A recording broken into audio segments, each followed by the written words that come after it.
Assalamualaikum warahmatullahi wabarakatuh. Balik lagi sama gue Nadia Mevelia Cipta. Kali ini gue bakal ngedatengin tamu tentang pembahasan gue sebelumnya, yaitu apakah pandemi menjadi depresi. Sebelumnya kenalan dulu kali ya.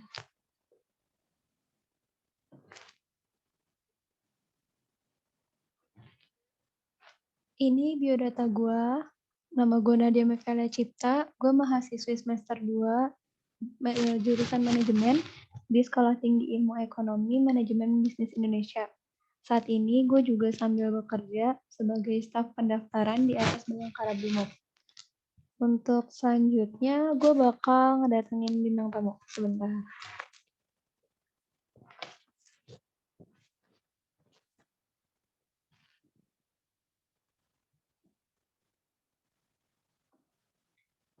Bintang tamu gue kali ini yaitu teman gue sendiri, namanya Muhammad Andi Hakim.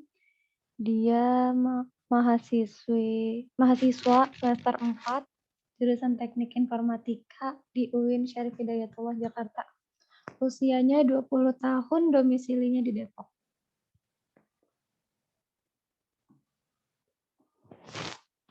Kita nunggu Landinya masuk dulu ya.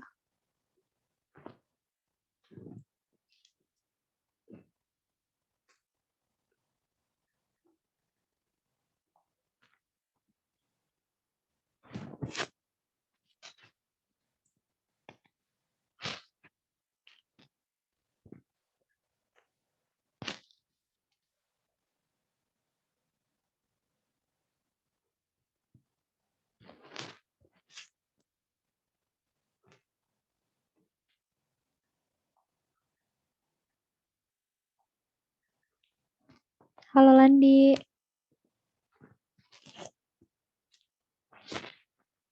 Landinya belum ada.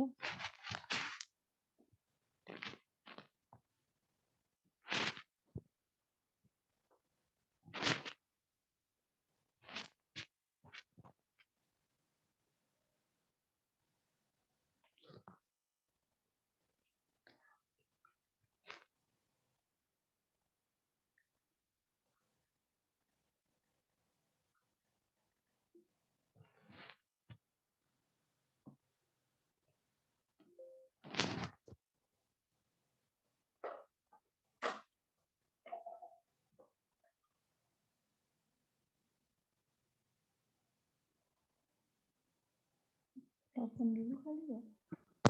Lan. Tes. Dimasuk. Ditanya apa aja nih? Tar dulu. Wawancarin apa aja? Gue bakal nanya-nanya. Kameranya on apa? Kan biar kayak yang gitu. Ini ngeditnya gimana ini? Enggak, direkord aja. Oke. Lan, jadi gimana nih kabarnya sekarang? Emang direkord? Tahu dong.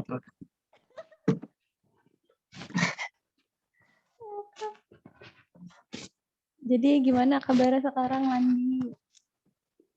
Alhamdulillah, kabar baik. Alhamdulillah. Sekarang tuh kuliahnya masih online atau gimana, Lan? Masih online. Nggak tahu nih kebijakan kampus nanti ke depannya. Offline atau online. Kayaknya sih belum ini kali ya. Soalnya kan kemarin sempat ada isu bakal offline. Tapi ternyata kasusnya nambah lagi gak sih setelah Lebaran? Iya, biasa. Ini setiap tahun dah.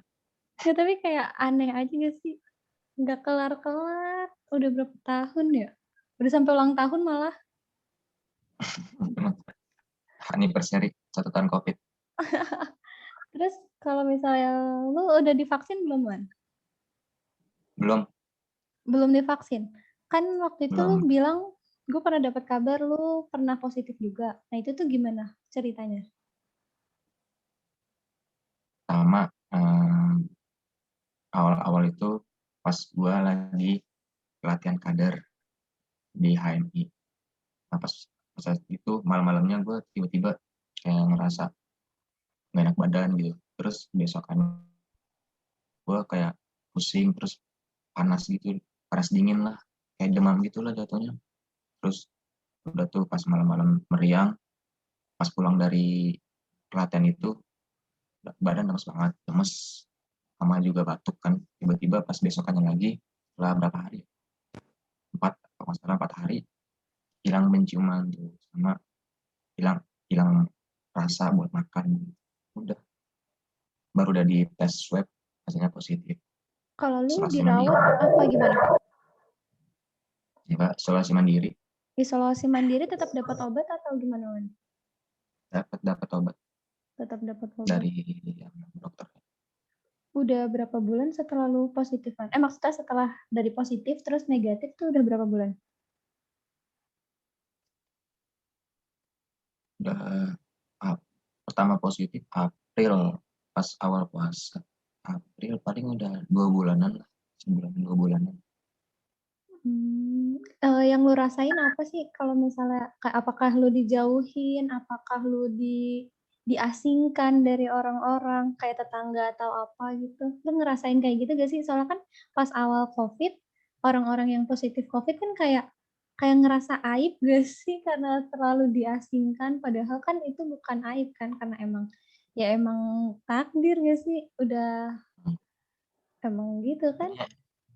Kayaknya nggak merasa terasingkan karena emang kayak udah COVID itu udah lama banget gitu, kayak orang udah nganggap COVID itu udah biasa gitu, sudah biasa. Ya udah, kalau ada yang COVID ya udah paling suruh isolasi mandiri, kagak ada yang terasingkan gitu lah, kagak ada yang dijauh-jauh gitu, masih tetap di kampung.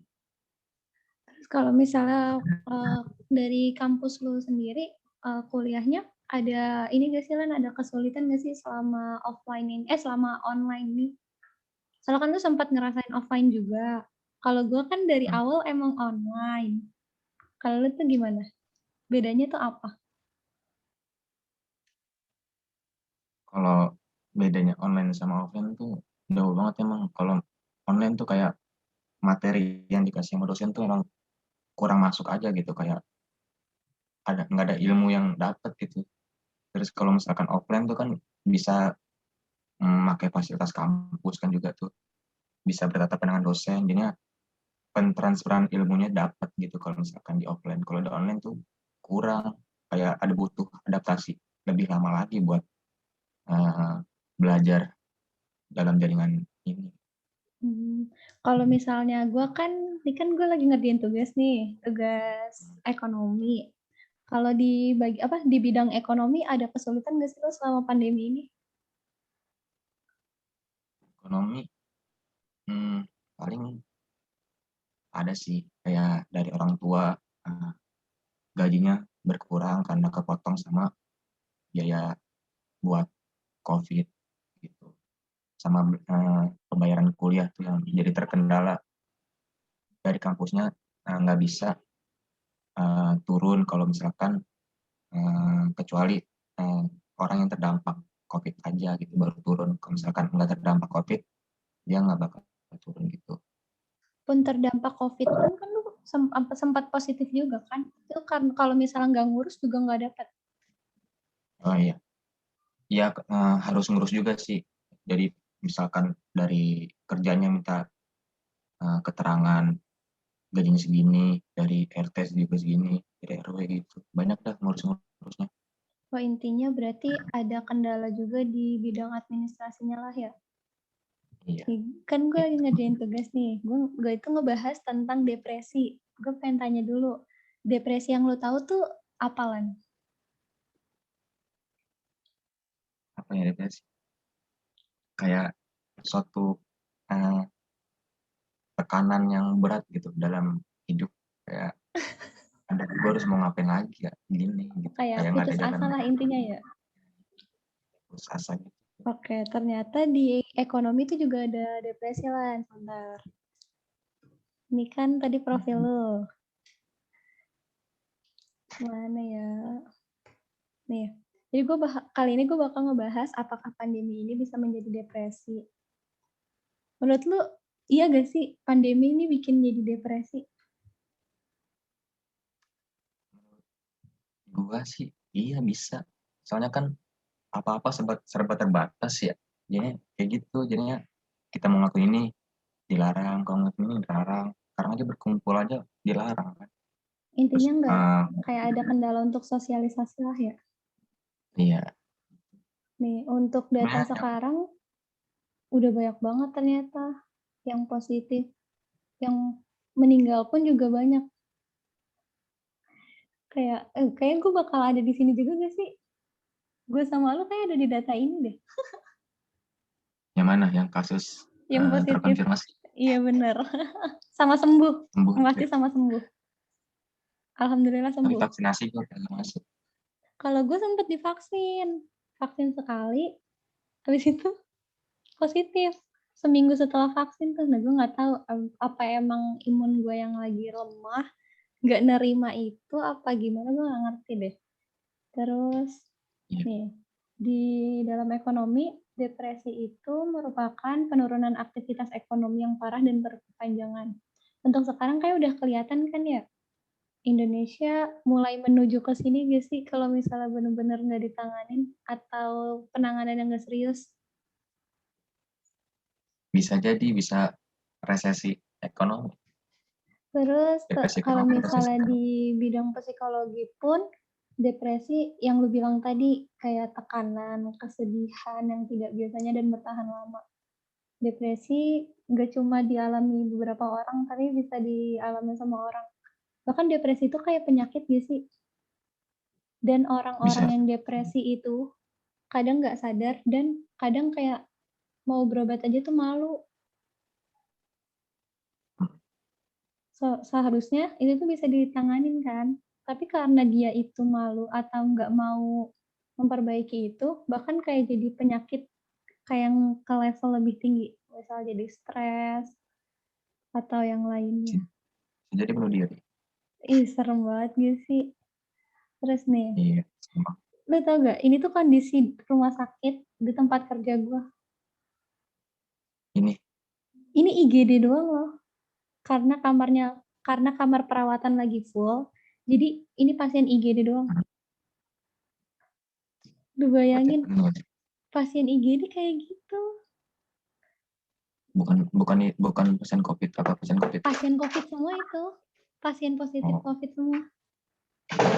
Terus kemarin gue kan sempat bikin yang di Instastory ya, pengaruh pandemi yang dirasain sama teman-teman tuh gimana. Terus ada yang jawab, bapaknya kerja cuma 8 hari sebulan. Kayak, sebulan kan 30 hari ya, kalau kerja 8 hari gimana coba? Terus ada siapa tuh? temen gue yang jadi penari, dia bilang susah banget kerjaannya makin susah. Terus ada lagi yang bilang duit bulanan di lockdown. Kalau yang lu bilang ya, susah dapat duit kuliah nggak turun biayanya. Dan yang di sebelah kanan tuh, itu sampel PCR, 1 hari. Hmm. 1 hari sebanyak itu. Dan bener-bener lagi overload sih parah. Kayak kan kakak gue kan ini ya, di bagian laboratorium. Dia tuh jadi temennya ada yang positif 2. 1 orang positif aja tuh kayak kekurangan tenaga kerja banget. Ini jadi 2 positif itu tuh ya Allah bener-bener. Sampai sekarang tes PCR itu tuh kayak lagi di stop dulu di rumah sakit gua. Kayak emang bener-bener lagi overload kan. Soalnya kan kalau misalnya kita tetap ngejar itu tapi nggak ditanganin atau nggak dikerjain langsung kan sampelnya kayak percuma gak sih? Kayak bakal expired lah intinya ya. Jadi nggak bisa Iya. diproses. Itu sebanyak Virus udah itu mati terus duluan. terus tenaga kerjanya juga dikit banget kan jadinya. Jadi kayak di stop dulu. Bahkan perawat di tempat gua bulan ini 20 yang naik ke perawatan. Oh, Bukan naik ke buat perawat. kerja, tapi positif. Terus temen gue juga kayak mulai bener-bener parno lagi, ngelebihin dari awal gak sih? Kalau dari awal kan masih ada rasa takutnya ya. Kalau sekarang tuh udah kayak mulai nggak peduli, kayak yang lu bilang tadi, karena sekarang orang udah mulai terbiasa, jadi kayak biasa aja. Padahal COVID-nya itu masih ada. Terus lanjut lagi. Nih, di Indonesia sendiri di bidang ekonominya banyak pengangguran. Soalnya kan tenaga kerjanya jadi dikurangin kan, karena ya yang gue bilang depresi itu diakibatkan dari menurunnya daya beli masyarakat. Kalau misalnya masyarakatnya aja yang nggak ada yang mau beli, siapa yang mau produksinya juga buat apa gak sih? Terus Iya. hasil dari produksinya juga nggak bakal kejual dong. Mm-mm. Benar. Dan kemarin gue sempat baca ya, jadi menurunnya daya beli masyarakat itu ternyata dipengaruhi oleh bantuan sosial tuh. Kan Yang dikorupsi. kayak lucu, gimana ya? Pemerintah udah ngasih juga nih, udah ngasih bantuan sosial. Tapi itu tuh ternyata berdampak juga sama ekonomi itu sendiri.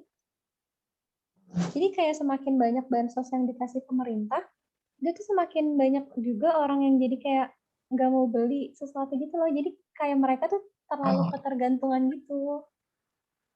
iya. Terlalu ketergantungan sama bantuan sosial itu Pemerintah. kayak Mm-mm. aneh Ah, banget ngapain sih ya. gue kerja? Ngapain Nah, sih ya gue bener. jajan? Kan juga dapat. Nah, bener-bener. Kayak itu pola pikir apa sih? Padahal kan jangan ketergantungan juga kali. Padahal itu kayak cuma sementara doang seharusnya. Bahkan seharusnya diolah lagi atau apa. Terus kemarin tuh gue sempat juga ngeliat orang rame-rame pada antri di bank. Jadi banknya itu ngasih bantuan juga. Bahkan ada juga yang UMKM. Kayak lu tau gak sih, lu pernah dengar gak kalau misalnya ada bank yang ngasih bantuan untuk UMKM buat ngembangin usahanya itu. Jadi dia mesti ngirim bukti-bukti gitu loh. Tapi ada beberapa yang kayak apa ya, nyalah gunain bantuan itu. Kayak ternyata dia nggak punya usaha, atau ternyata karena foto-fotonya itu kayak cuma diambil dari orang lain gitu-gitu kan, kayak miris banget gak sih? Nggak Kalau diputar menurut, lagi gitu. nah ya benar, kayak cuma kayak uang jajan doang gak sih kalau kayak gitu? Iya. Kalau menurut lo sendiri Buat gimana, Lan? kebutuhan doang. Apa? Kalau misalnya, jangan sampai sih, pandemi ini kan masih belum tahu nih kita, kira-kira lu bakal apa ya, rencana lu ke depan nih, kan sekarang lu sebagai mahasiswa semester 4, kayak waktu kan gak bakal berasa ya, rencana lu tuh apa ke depannya? Rencana paling bangun usaha sih. Sekarang lagi ada apa rencana buat bangun usaha kecil-kecilan aja dulu baru. Nanti pas habis itu paling kan gue kan berkecimpung di jurusan teknik informatika, paling nanti kerjanya dalam komputer paling kan. Jadi bisa lewat rumah juga bisa buat kerja gitu. Tapi sekarang lagi bangun bisnis kecil-kecilan sih, kayak ngedesain gitu. Oh, kayak jasa ini juga termasuk? Belum pro. Oh, belum. Oke. Ntar gue direkrut lah. Jadi bagian pemasaran. Berarti lu sesuai sama jurusan lu ya, intinya? Usaha yang Iya, bakal lu adalah kembangin. hubungannya sedikit. Iya. Oke. Terus ada nggak harapan ke depannya untuk tentang pandemi ini atau tentang Indonesia, perekonomiannya atau apalah? Paling harapan buat kedepannya buat pandemi ini segera berakhir sih, udah kembali normal lagi sih, seperti biasanya secepat mungkin ya. Terus buat Indonesia jangan ada kebanyakan konflik lah di dalam negeri, kayak utang semakin bertambah. Terus sekarang kan lagi marak-maraknya demokrasi nih, demokrasinya harus ditegasin lagi, dikuatin lagi lah demokrasi di bangsa ini. Dan juga karena sekarang pandemi COVID kan, jangan sampai Indonesia resesi ekonomi. Oke, udah cukup. Terima kasih Landi atas wawancara yang singkat ini. Terima kasih Terima sudah kasih membantu juga. Nadia dalam mengerjakan tugas. Oke, yaudah kita udahin aja ya. Kurang lebihnya mohon Udah stop. maaf. Wassalamualaikum warahmatullahi wabarakatuh. Waalaikumsalam warahmatullahi wabarakatuh.